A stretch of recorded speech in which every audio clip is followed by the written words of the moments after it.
At first glance, a fire ant hill, or mound as it's properly called, looks impossibly small. And yet, a colony of up to 250,000 ants call it home. But here's the secret. That mound is just the tip of an enormous iceberg. So let's take a closer look at what's inside an anthill.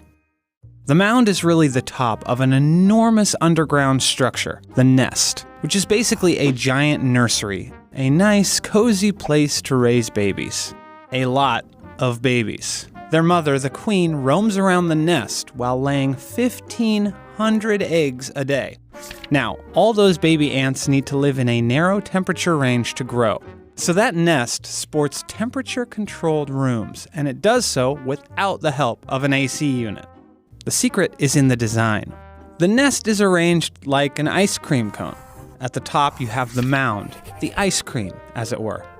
Because it's above the surface, it warms from the heat of the sun. So the babies can snuggle up in toasty chambers networked throughout the mound. But they can't stay there all day, or they'd get too hot. That's where the cone part of the ice cream cone comes in. The mound is connected to several vertical shafts that plunge up to 2 meters beneath the ground. That's taller than most humans.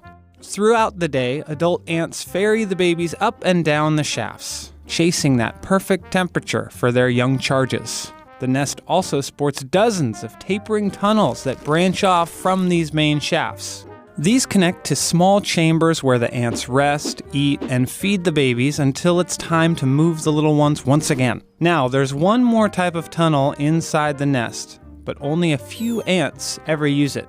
You see, someone needs to find food for the rest of the colony, but running around outside the nest is dangerous business.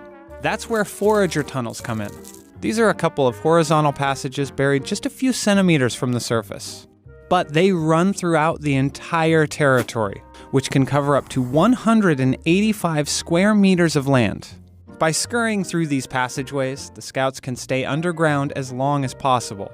But unfortunately, the nest and all its roads can't protect the ants from every threat. It turns out all sorts of critters sneak inside fire ant nests. And while many of them are actually harmless, others are horrible house guests. For example, beetles burrow into the nest and devour the eggs and larvae. But invaders aren't the only threat to the colony.